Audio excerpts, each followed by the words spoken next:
Oh, so what did I tell you we were going to talk about tonight? Anybody? What? Hades. I will. I promise you tonight I will talk about Hades. And John the Baptist. Oh, okay. Let me just tell you, I did not invent this phrase. I had a great theology teacher at the Baptist Bible College that I went to. His name was Dr. Miller, Dr. David Miller, and I love this guy. He was very eccentric.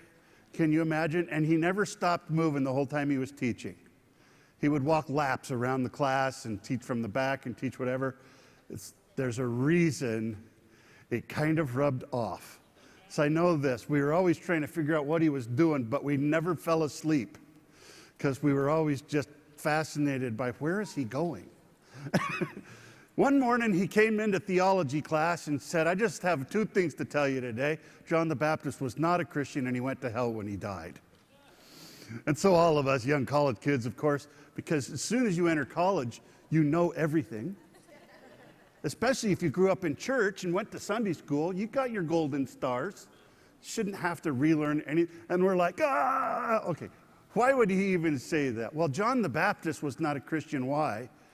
Because technically the book of Acts says they didn't call them Christians until Antioch. The other thing is, when you think about this, Jesus had not died on the cross yet. John the Baptist preceded him in death. And so whatever else Christian theology tells us happened to the Old Testament souls when they died, that's what happened to John the Baptist. He was like in the New Testament, but he was a leftover. He was the last of the Old Testament prophets. You with me on that? Okay, that's all I meant by that. And went to hell when he died. Well, technically, we would have called it something else. But I want to talk about that word. Finally, I had to cut down on space, but I wanted to put it at the top of the place. Did you know the word hell is not in the Bible? Why are you laughing at me? It says that on your sandwich board, doesn't it? Okay, first of all, why not? Because hell is an English word. Actually, it goes back maybe about the 7th century AD, and it's Old English. It was H-E-L or H-E-L-L-E, and it itself actually comes from a Germanic word. So just like our English word for God, which is another Germanic word that came from pagan origins, isn't this weird? I'm just saying our English word, hell, has Old Norse and Old Germanic pagan roots. So what did they think it was? Well, it's just the place where dead souls go. It's the place where people go when you die, right? Isn't that what you were thinking of when I said hell? So whatever it was at the time of John the Baptist's death, that's what he did. And so let me just ask you this. What do you know about hell? Educate me a little bit, would you? I'm lost tonight. Cassie came and said, do you have good news for us tonight? I said, I don't really know. I'm talking about hell tonight. So maybe, maybe not. What do we know about hell? And by the way, I'm not going to jump on you. If you can think it, there have been whole books written and religion started about your theory, okay? So don't feel like you're going to say something dumb. Just tell me what you know off the top of your head. Yes? I know it's not good because there's going to be weeping and gnashing of teeth. Weeping and gnashing of teeth. That sounds bad. It also sounds like every morning when I try to get my kids to go to school. There's lots of weeping and gnashing. Gnashing of teeth. What does weeping and gnashing of teeth mean? Yeah, it doesn't sound happy, right? It means people don't like it. So that's something Jesus said actually several times, and he's quoting an Old Testament prophecy about weeping and gnashing of teeth as kind of an expression of regret, right? All right, what else do we know about hell? It's a flaming inferno. Flaming. Your souls are going to burn. Flaming inferno where souls burn. Fire, flames. What's that? Vicky says something else. The souls burn. By the way, are souls flammable? So are they literal flames or are they spiritual flames? So it would be a spiritual flame burning a spiritual person. Vicky, what did you say? Well, you don't just burn up because Yeah. there's burning and brimstone and gnashing of teeth forever. It's forever, so it's burning forever like those stupid candles that never blow out. You will just keep burning. I'm not trying to make jokes about what you're saying, but no. Everything you're saying is common knowledge, I think, is what people say. All right? So the fire isn't just, you don't burn and burn up. You burn and burn forever and ever. Okay. Separation from God. Separation from God. All right, so separate. So what does that mean? So where is God? He's not in hell? What did I say? Tom says he's omnipresent, but she doesn't think that. So just pipe down. You're on this side of the aisle. This side of the aisle is people that think that God is omnipresent and cannot change. This side of the aisle think, is he though? Because he can't be anywhere, right? Can he be in Hades? Or just hell? Is hell and Hades the same thing? Can he be in Hades and not hell? Like when the Psalm says, even if I make my bed in the pit of Hades, you are there. I know. I'm just messing with you. I'm trying to suck you into my world, which is the older I get, the less I know. And even some of my own theories. Yes, right back here. Would you enlighten us what hell is like, please? Hell is a place where souls go when you die if you do not know Jesus, and it's going to be thrown into the pit of fire, I think.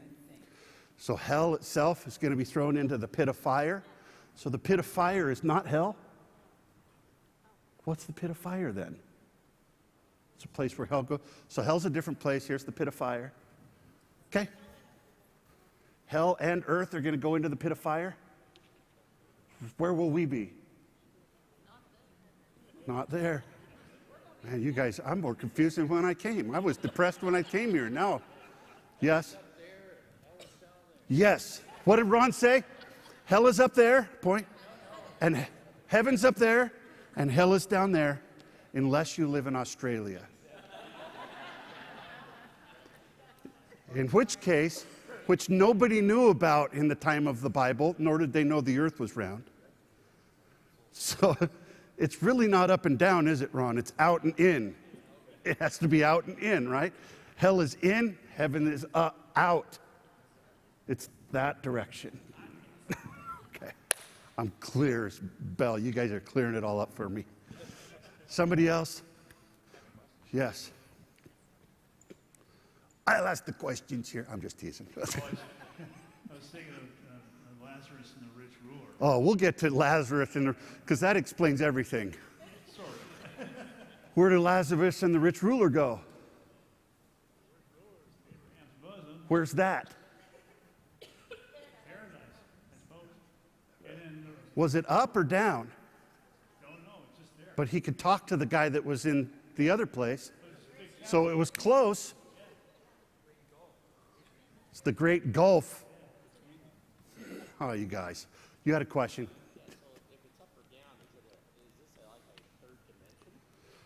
Third dimension, like a fourth dimension, a different dimension. You know, according to string theory, there can be at least 13 dimensions. So very possible that what they didn't know about that, you know, that's beyond even what we're talking about. Are we talking about other dimensional places that don't even have any bearing to up, down, east, west, but it's another dimension? Interesting. Anybody else tell me what you think about hell or where we go? All right, here it comes. You ready? Almost none of that's in the Bible.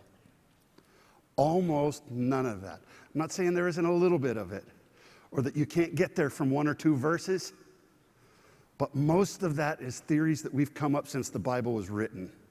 A lot of it comes from Christian history, church. A lot of it comes from medieval church fathers that they didn't even agree. I don't know if you realize this, but the early church fathers, some of them believed, that there was a heaven and a hell. Well, most of them believed that much. There's a heaven and a hell. Heaven for the good people, hell for the evil people. And some believed, yeah, but what about the in-between people? Have you ever noticed most people you've met aren't one or the other? Most people aren't Hitler or Mother Teresa. They're in between. What about really good Christians that cheat and commit murder? What about people that believe in Jesus and do evil things? What do you do with all of that? I'm glad, by the way, first of all, I'm glad I'm not in charge of figuring out all those things. I'm not. Only Jesus can judge all of those things. But what do we do? So the early church fathers wrestled with things like that. Well, maybe there's an in-between. Maybe there's limbo. That's where that phrase came from. That's not in the Bible, but that was one theory. Maybe there's purgatory, where the people that were kind of in between could work it off and then eventually get to go to heaven, you know. Depending on how bad you'd been, you'd work it off. Also, not in the Bible anyplace. And so all of these theories we're trying to figure out. And by the way, there were other church fathers that said, well, you either go to heaven, but hell, like Vicky said, maybe it's just not, maybe there is an afterlife for people that are Christians, but for the people that aren't, they just cease. So they just stop. All right, these are the theories. I'm not telling you which one. All I know is that further I get down the road and the more of the scriptures I read, which we're going to read as many scriptures as I can find on the topic, the less confident I am that I have the one theory that's going to combine all of your theories. And so I just want to go to the source of all things true, Far Side by Gary Larson. This is the most that I know about it. In case you can't read it, here are all these people standing in line, and there's the devil that's in charge. And he says, by the way, is the devil in charge of hell? Also not in the Bible. It says, okay, sir, would you like inferno or non-inferno? Ha, just kidding. It's all inferno, of course. I get a kick out of saying that every time.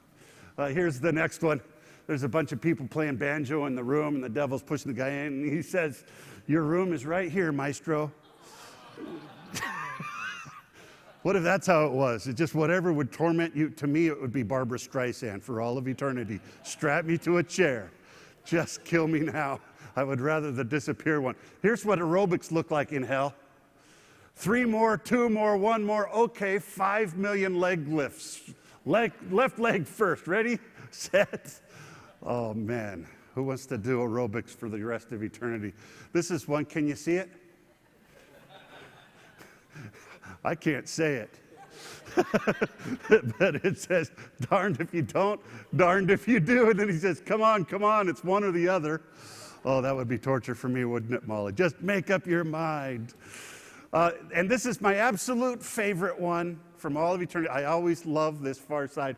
Here's 2 guys sitting in hell, and there's pitchforks and devils. And one guy leans over to the other guy and says, I hate this place.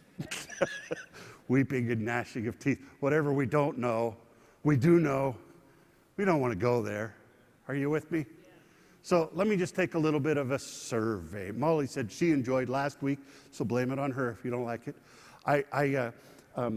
I'm not coming to answer every question, but I just want to give you some information, some perspectives, and what the Bible has to say about these things. And like most of the topics in the Bible, it kind of grew and evolved over the years. By the time Jesus came along, it wasn't exactly how they thought back in David's time. And so, did you know from the very first, one of the things I can tell you, oh man, are my points out of order? That's so dumb.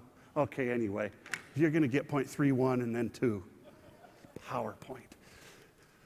From the very beginning, most of the ancient world religions had thoughts about life after death. So in case you ever wondered, was just this a modern invention? All I can tell you is as far back as humans have been writing on the topic, they believed that there was something more than just this life. As far back. One of the earliest ones, you know, in Sumeria, which was the people before the Assyrians and Babylonians. They were the core people. They were from Ur, down around the Persian Gulf. Right, they were some of the earliest language that we get in the earliest writings. We have things like the Epic of Gilgamesh, which told kind of an origin story. Gilgamesh loses his friend and he wanders around for a whole tablet, wondering about life and death and his mortality. There's another whole work in Sumerians that I've read called Eanna and the Ascent to the Underworld. Eanna was one of the gods. Remember, kind of like Greek mythology, Sumerian mythology, the gods were kind of like god-humans, and each city had their own, and she descends, and her sister, Ereshkigal, was the god that was in charge of the underworld, and she went down there and got trapped. Why am I telling you all this? Is that true? It's mythology, But as old as people have been writing, and those writings are even before the Bible was written, as long as people have been writing, they have been wondering about what happens and where you go and where is the soul. And by the way, it's always down. It's always down. Why down? Why down and not up? Where do you put a dead body, right? It starts off with a very practical thing. You put the body in the ground. So they hadn't ever been underground.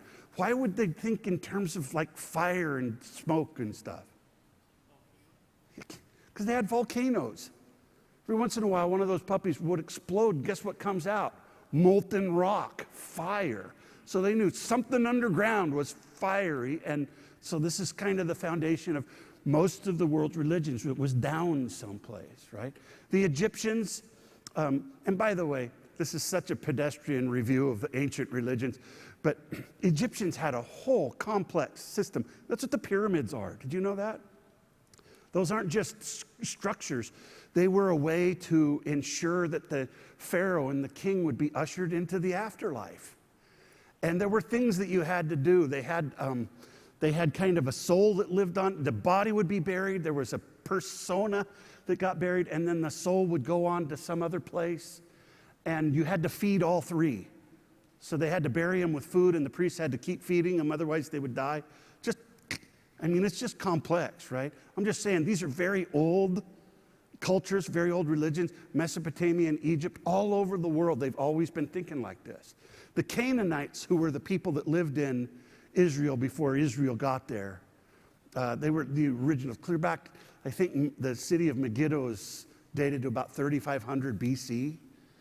And in Canaanite religion, I had it written down, they use the word nephesh, which is the Hebrew for the soul, but it means a little bit something. When we think of soul, we think, once again, it's very Greek.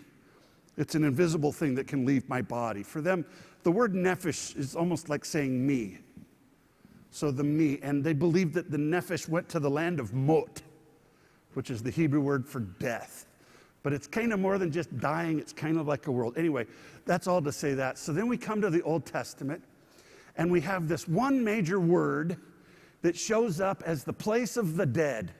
Where do the dead go in the Old Testament? Sheol. It's a very basic root word. We don't exactly know where it comes from, but we know kind of what it means. And very literally, the word means, and this is important for me to make this point, it means grave.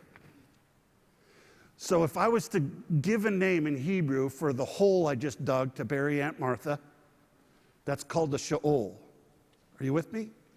But because of all of the ancient people had some kind of a notion of there's something beyond this life, the word Sheol was something a little more than that. In other words, it was kind of a poetic word picture for where the departed went. So it could mean a grave or a pit in the ground, but it could also just mean the place of the departed. Now, don't skip too far ahead and think, oh, it's the same as Hades. Not quite. So the best I could describe it, something more than a pit in the ground and something less than Hades. The word Sheol kind of had both meanings to it. And so most of the time in the Old Testament where it says, don't let me go down to Sheol, it's a poetic way of saying, don't let me die. Are you with me? Don't abandon me to Sheol. You know, boy, send my enemies to Sheol. Send them to the grave. Here's a couple of verses. So in Genesis 37, it says, Jacob prays this, and all of Jacob's sons and daughters came to comfort him, but he refused to be comforted. No, he said, I will continue to mourn until I join my son in Sheol. Okay, so what he's saying is that someday I'm going to be dead like him. So we think of that as somewhere that we're going to be combined. Notice, if Jacob was one of the Old Testament saints, his understanding of where he went was Sheol. So what's hard for this, and I'm going to make this point in a moment, what's hard for us is not to read the Old Testament with Christian ears. You know, with our idea of Hades or hell or the afterlife or whatever, and think that every time they're speaking about that in the Old Testament, that they had kind of our idea of it. Jacob could have just said, just that someday I'm going to die like my son. We're going to be reunited. I will say, and we'll get to this a little bit, they used phrases like, and then he was gathered to his fathers. So there was a notion of being reunited, but it wasn't quite as much as like in the New Testament yet. And by the way, I think Sheol's used like 66 times in the Old Testament. And it's the destination of you whether or not you're evil or you're good. So if you're Hebrew or you're somebody else, the grave is just the place where you end up. Are you with me? And so that's why there are phrases like in Job, it says, as a cloud vanishes and is gone, so is one who goes down to Sheol. It does not return. So what do we know from that? What did the Hebrews, we're just in our time machine, right? What did the Old Testament Hebrews think about where you went? It was the destination of everybody, and you didn't come back. Have you noticed? Once you go there, you don't come back. There was something else several times. I like it. It says it in Isaiah, and Job makes this point. This is actually one of these phrases that gets repeated a lot in the Hezekiah season. Is he keeps crying out. He says in Isaiah 38, I said, in the prime of my life, must I go down to the gates of Sheol and be robbed of the rest of my years? And then he says, for Sheol cannot praise you. Death, Mot, cannot sing your praise. Those who go down to the pit cannot hope for your faithfulness. So there's that idea, right, of separation. He says, I go down to the pit, I can't praise you anymore. I go down there, I'm not going to be singing songs. So there's not a notion, even for Job, who was a righteous man. He says, Lord, if you let me go down to Sheol, I can't praise you anymore. I won't have any thought of you there. And so this is just the Old Testament way of thinking about things. They didn't have that same hope yet that we do of dying and being resurrected or going to be with Jesus. It was very basic.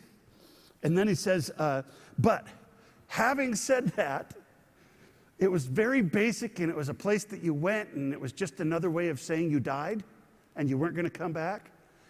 Having said that, there was a little bit of ambiguity there. The door was cracked open, that maybe there's more to it than just that. Are you with me?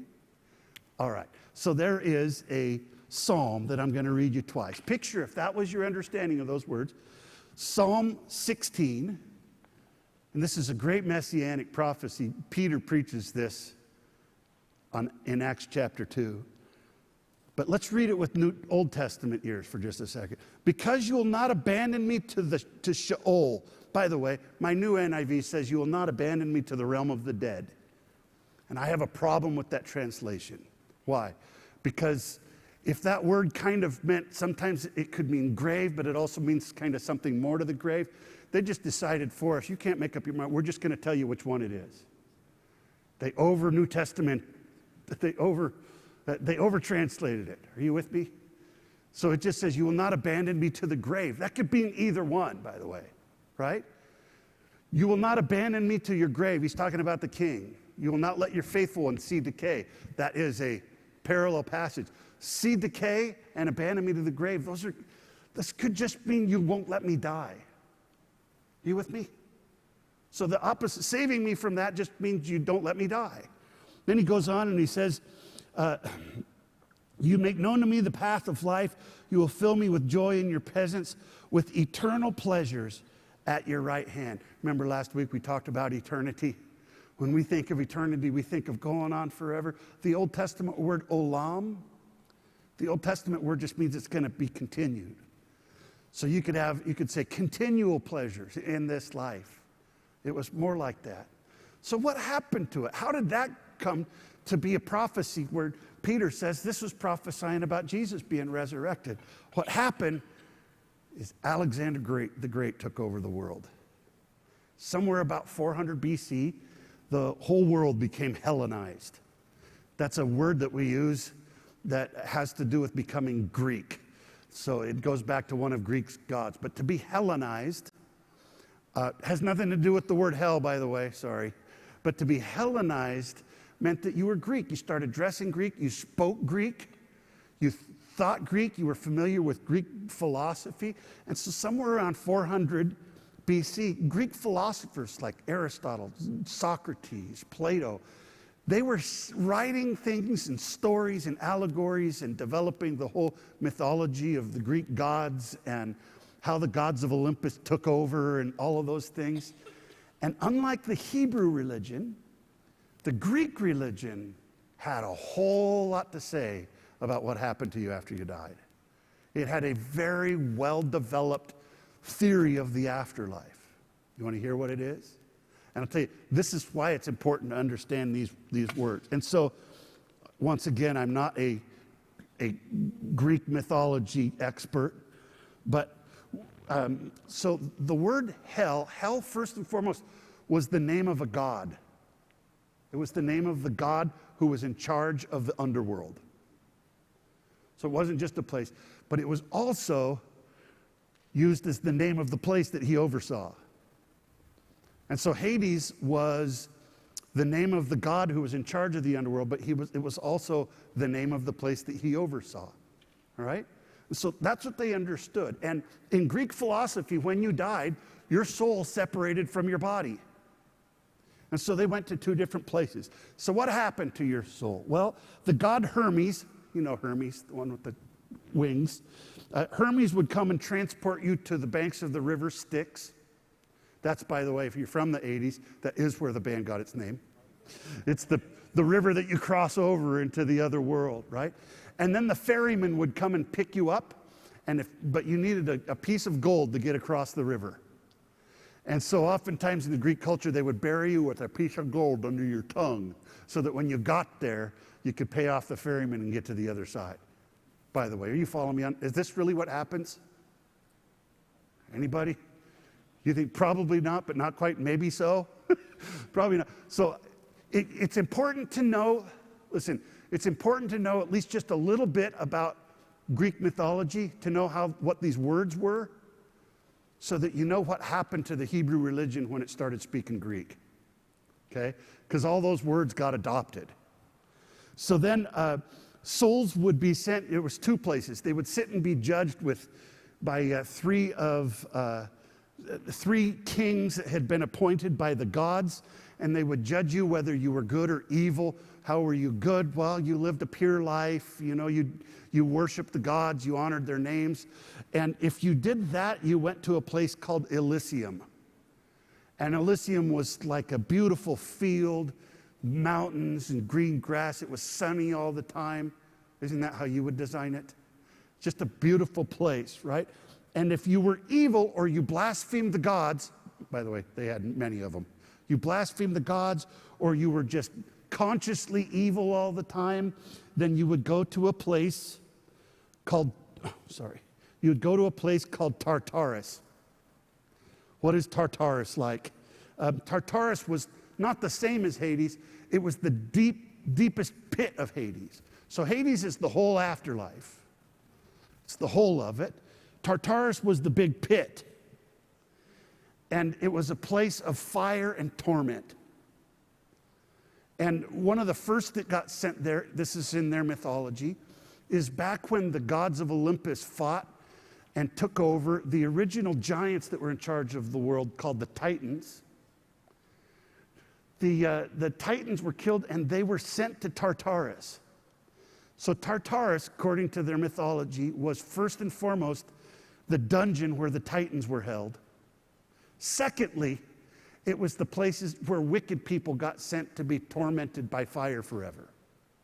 Are you with me so far? All right. And that's about all I've got to say about that, as Forrest Gump would say.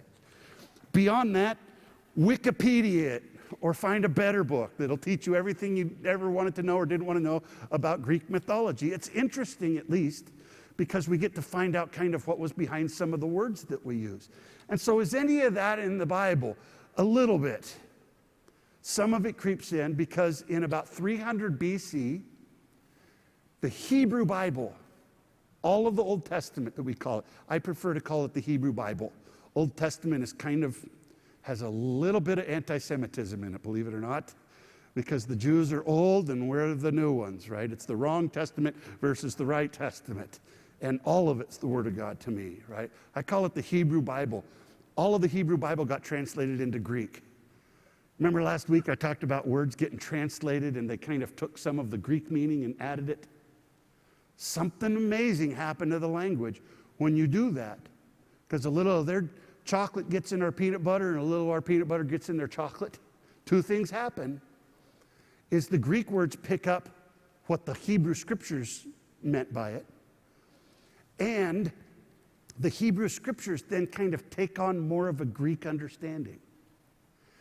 And so as radically different as those two, the Hebrew's idea about Sheol was much more basic. It was just the place where you went when you died. Good people, bad people, all of that.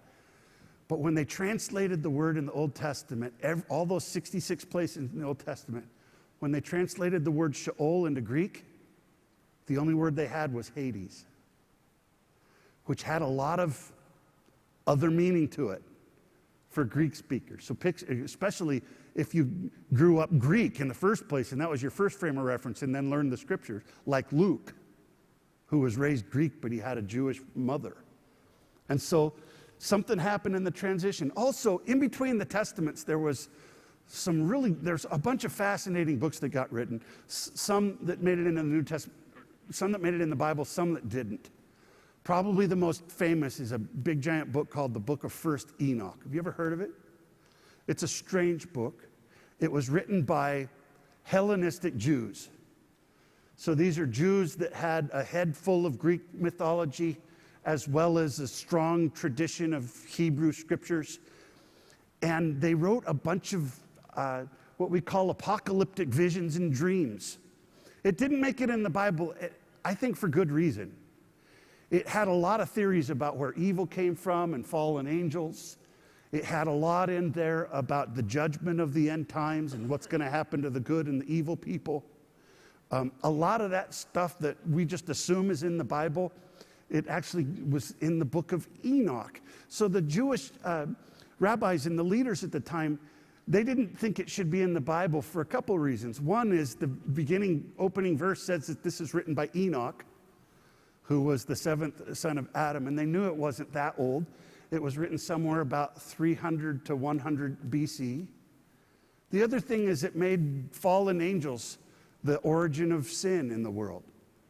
So the story was in Enoch that there were a bunch of angels that were supposed to stay in heaven and be immortal, but they got lustful, and so they came down to earth and took earthly wives. They also taught humans. This is in the book of Enoch, not the Bible, okay? They also taught humans how to sin and how to make war and how to put on makeup. That's right, ladies. That was taught to you by the evil angels that fell. So these are the fallen angels. And they had relations with women. Can angels have relations with women? They can in the book of Enoch. And their children were giants. So once again, this is starting to sound more like the story of the Titans, right? Another reasons why the Jewish rabbi said, that's not getting in the Bible. That's not true. But they had children, not giants like me, giants that were 300 cubits tall. Do you know what a cubit is? It's the distance from my elbow to your elbow to your hand. It's about 18 inches. So that makes them how tall? 450 feet tall. Right. Is this a true story? It's mythology. It was Hellenistic Jewish mythology from in between the Testaments. Stuff that didn't make it into the Bible for good reason. But this was kind of their understanding. During that season, there was a lot of talk about good and evil and the judgment of the end times. It became an obsession, even things that weren't in the Old Testament. And so in the book of First Enoch, chapter 20, it says that Uriel, one of the holy angels, who is over the world and over Tartarus, the place in Enoch where it's mentioned, Tartarus. And who's in charge of it? Not Satan. It was Uriel. It was a good angel. So that was their theory. And so that didn't make it into the Bible, but this verse did. In 2 Peter 2:4, Peter said, if God did not spare the angels when they sinned, but sent them to Tartarus, putting them in chains of darkness to be held for judgment, then he goes on to say, then he's not going to spare us either. And since I was in Bible college, I racked my head and I said, where did Peter get that? It's just out of nowhere. There's no place in the Old Testament. Peter is talking about, by the way, the point of that is, don't think that God isn't going to judge you and me. But he uses a phrase out of a story that was very common in his day. Kind of strange. The book of Jude, by the way, quotes a couple of verses, actually gives reference to, out of the book of Enoch. And it has to do also with fallen angels and the judgment of the fallen angels. And so all of that to say, something happened when they translated the Old Testament, that the whole Hellenistic Judaism replaced the idea of Sheol with Hades. And once again, I'm out of order. Questions so far? No, I don't have any questions. That all made perfect sense. Okay, I'll sit and answer. Yeah.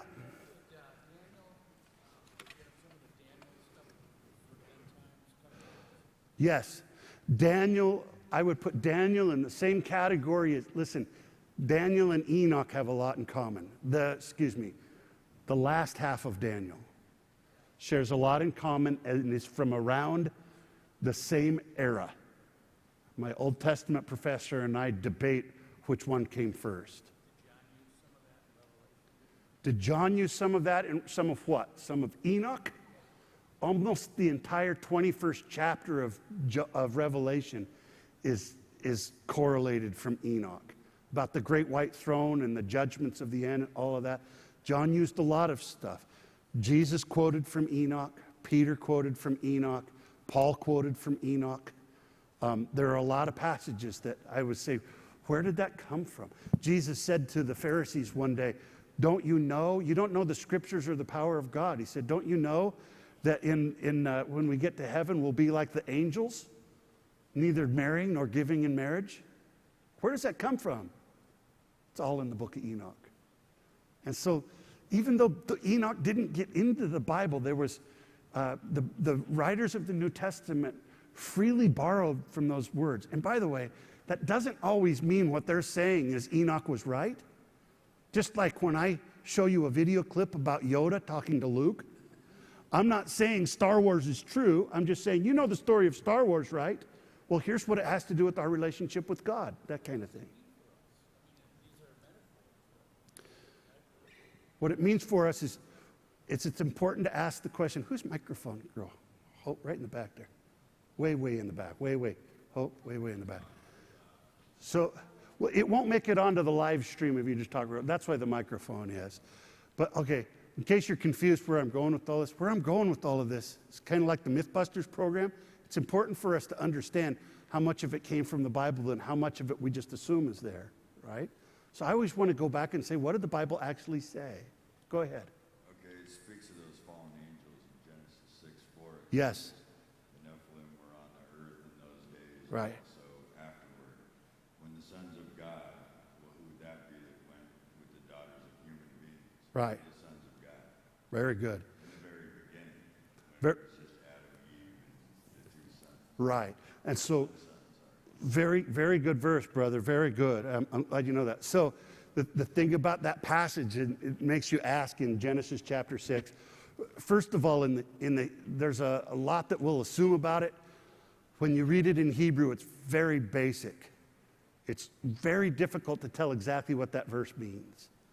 But by that verse, a lot of the stuff that Enoch talks about gets built on that verse and goes into a whole other thing. And here's part of it. What does the word Nephilim mean? You guys know about the Nephilim in Genesis 6? It's just this weird verse in Genesis 6. So Nephilim means fallen ones. Nephal means to fall. Or fallen ones, or here's another way to say it, fellers. Not fellas, but like someone that makes people fall, like lumberjack, right? It could be like, it's another way of saying like a mighty warrior, somebody that cuts people down. So it says there were Nephilim in the land, men of renown. Also it says they were men of Hashem, which is the name. It's one of the names of God. So it says they were godly men, that the sons of God married with anyway, there's a lot in there that it could just very well mean there were mighty men. That's what the word that it uses about David's mighty men. There were mighty men in the land, and they intermarried with people that weren't Hebrews, right? Once again, there's a translation problem. When they didn't have a word for Nephilim, for fellers or mighty warriors in the land. And so they used the word in Greek, gigantes. What's gigantes? Right. It's a giant. So you and I think of a really tall, well, that's perfect. It fits right with Enoch. Problem is, the giants in Greek mythology were not tall. They were just warriors. The big giant people were the Titans that got thrown to Tartarus. So I tried to explain, I've got a couple of friends in our church that are absolutely obsessed with giants. And I have to explain this. I even wrote out all the Hebrew words. I said, it's not quite like that, but there's enough ambiguity in that when you translate it into Greek, and it leaves just enough room open for the conspiracy theorists to start going off on these big, big tangents. Are you with me? All right. Mr. Joseph. So, when, biblically speaking, did end times judgment come in? And we'll get there. I think one whole night, so you trust me, it's hard enough. This much content no normal pastor puts out on a Wednesday night. And so I'm trying to walk a line between giving way more information than we can consume on a Wednesday night or spreading it out too long where you're going to only hear one part of it. But the idea of judgment, especially, Joe, you see it come about in the intertestamental period, the Persian period. And it's somewhere around, it's Second Temple, and a lot of it has to do or comes from the conflict with the Seleucids, the Greeks that took over, Antiochus that came, the Hasmonean Wars that led to Hanukkah. In that season of time, the whole idea about finally, God, would you just come back and throw the evil people into a big pit and liberate us and just have done with it all? And so one of the very first sparks of that judgment of the end times is at the end of the book of Daniel, which you mentioned, where it talks about there will be a resurrection, the righteous will be resurrected to eternal life, and the wicked to eternal punishment. We're going to get there about the judgments of the end times, but that passage in Daniel is one of the first to kind of talk about there being an end times judgment of the wicked and the righteous, right? And so Daniel just mentions it a couple times. The book of Enoch just goes on. And it's amazing to me, even when Jesus says, then shall the Son of Man come and all his holy angels with him, separate the nations with the sheep and the goats. All that is a very apocalyptic kind of Enoch kind of thing to say. And so Jesus freely borrowed from Old Testament and even from the things that they were talking about in their day. Good questions. Man, some of you guys are so smart. Okay. I just got a couple of minutes to end up. So, and whatever I don't do tonight, I'll pick up on if I leave some off, but I'll just kind of briefly tell you. So, Hades was the word. I said the word hell, speaking of hell like what we think of as the final destination, the word was Hades in their language. And so Jesus said, I'm in point 4 now, and he says, and you, Capernaum, will you be lifted up to the heavens? So, right, there's up, right? No, you will go down to Hades.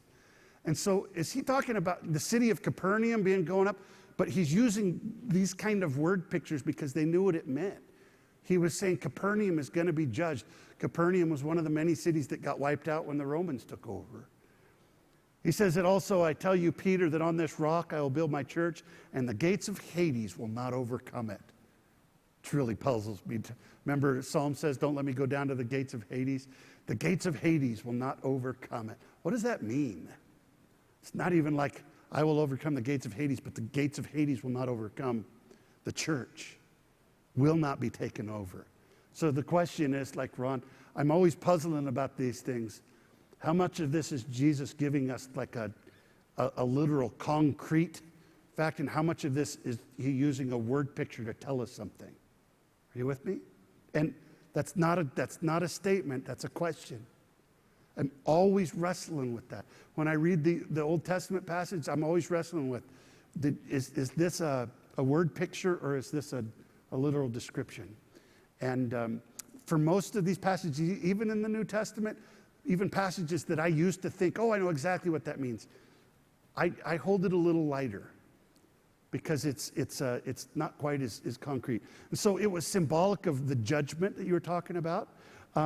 It also was kind of symbolic. It was a word picture that just meant death, like a personification of death. And so Revelation says, I am the living one. I was dead, and now look, I am alive forever and ever, and I hold the keys to death and Hades. So death has keys, right? That's a metaphor. I hold the keys to death and Hades, because Hades was not only the place, but it was also kind of the spiritual power behind it, even though no place in the Bible says that the devil or Satan is in charge of it.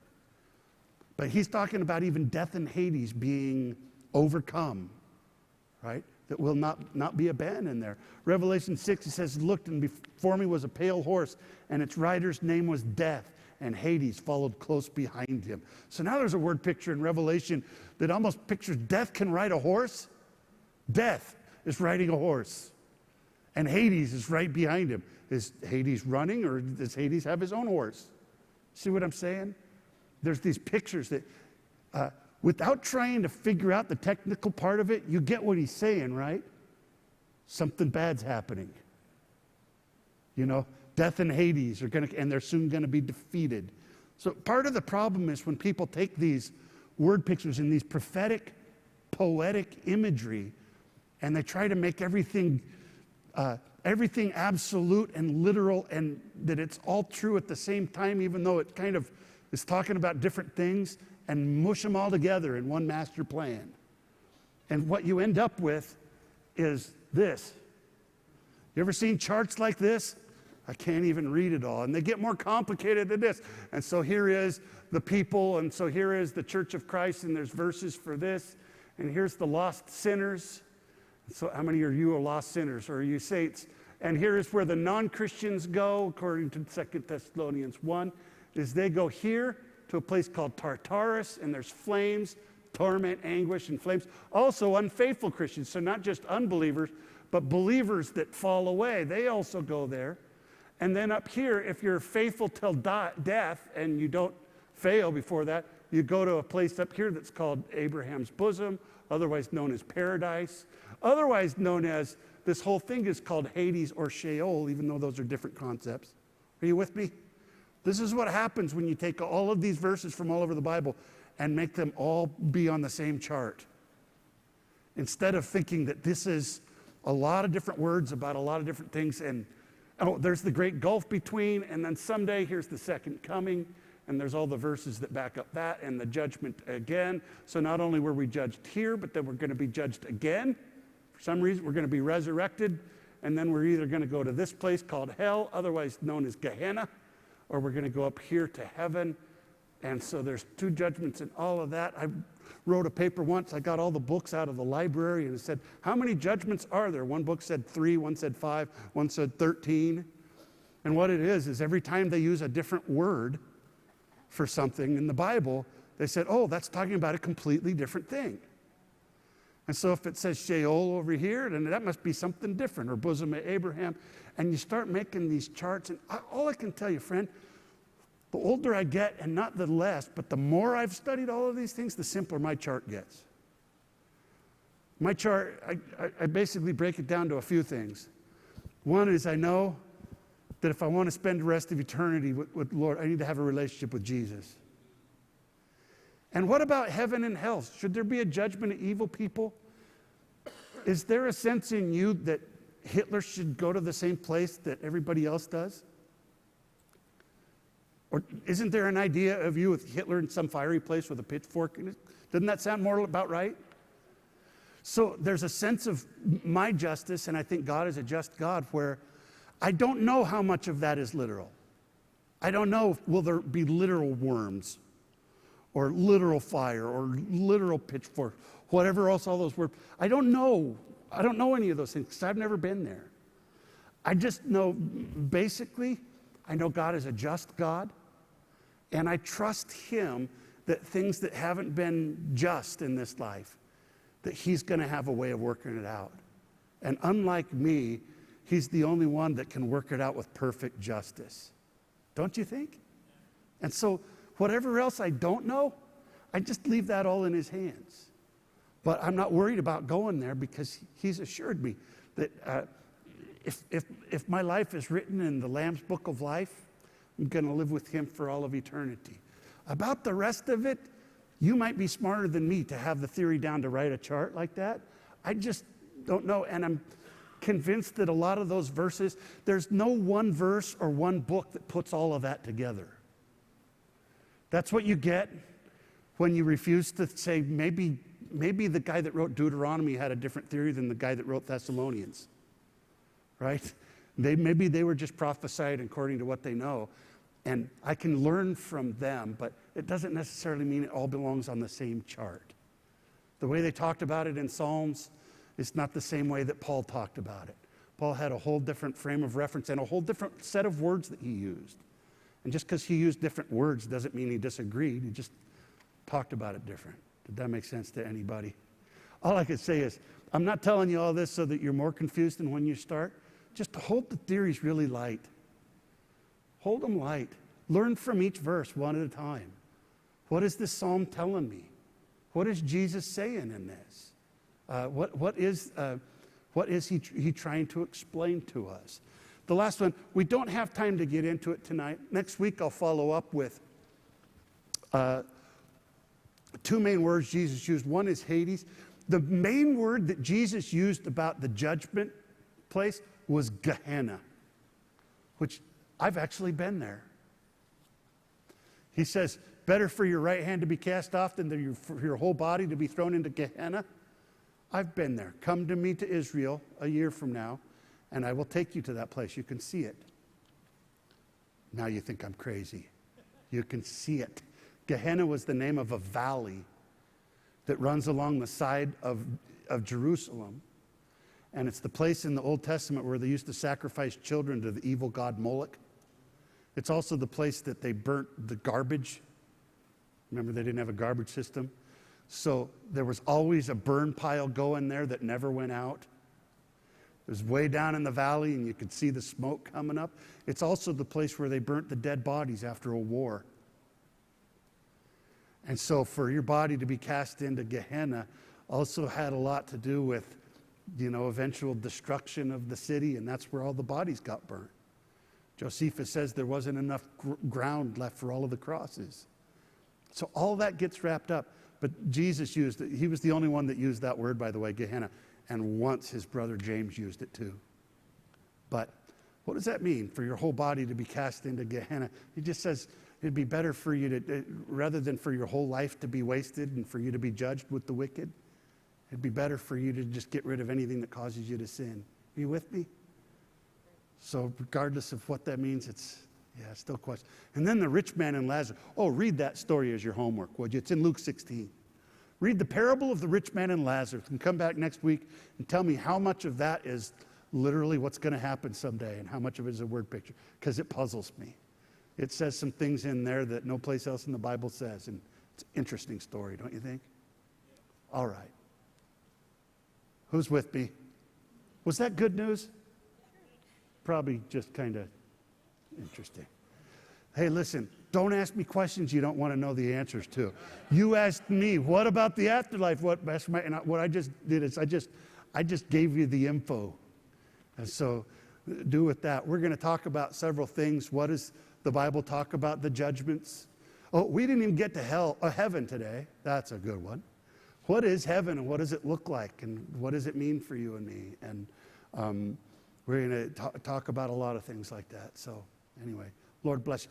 Jesus, tonight, we just give you tonight. I just thank you that not a single one of us, your word says at the end of the book of Revelations, behold, that I hold the keys of death and Hades in my hands. And as long as that's true, Lord, I just want to know the one that has the keys. Because if you got the keys to that, you're going to take me to be home with you. You told your disciples, don't be frightened. Don't be worried. In my Father's house, there's plenty of room, and I'm going to come and take you to be with me there. Whatever else we don't know, Lord, I trust that. It's good enough for me. But as long as I'm on your side, Lord God, you're going to take care of the rest of it. In Jesus' name, amen. Amen.